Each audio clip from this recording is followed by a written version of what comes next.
सर्वसामान्यांच्या हक्काचा आवाज जागर जनस्थान।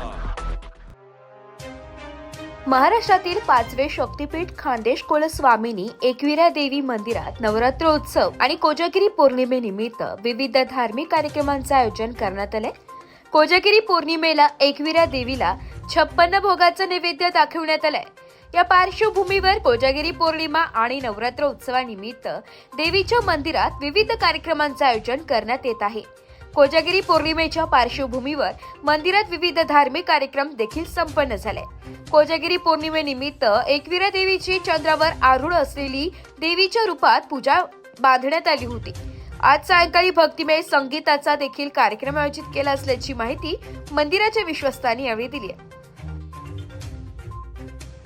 रेणुका माता मंदिर ट्रस्ट एकविरा देवी मंदिरात आज कोजागिरी पौर्णिमा निमित्ताने सकाळपासून तर सायंकाळपर्यंत आणि रात्रीच्या जागरणपर्यंत अनेक धार्मिक कार्यक्रम चालू आहेत।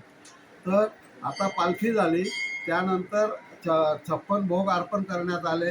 56 भोग अर्पण करून नंतर आता भंडाऱ्याची तयारी चालू आहे। भंडारा देखील या ठिकाणी करण्यात आला आहे। रात्री 7:30 ते 10:30 वाजेपर्यंत जागरणाचा कार्यक्रम आहे। जळगाव येथील कलाकार बोलवले आहेत, त्यांचा गायनाचा कार्यक्रम आहे। तरी या कोजागिरी पौर्णिमा निमित्ताने आलेल्या सर्व भाविक भक्तांचे हार्दिक स्वागत आणि कोजागिरी पौर्णिमा निमित्ताने या मंदिरात होणाऱ्या सर्व कार्यक्रमाचे लाभ सर्व भाविकांनी घ्यावा। मंदिर आज रात्री 2 वाजेपर्यंत उघडं आहे, सगळ्यांनी लाभ घ्यावा। जागर जनस्थानसाठी प्रतिनिधी रूपक बिरारी, धुळे।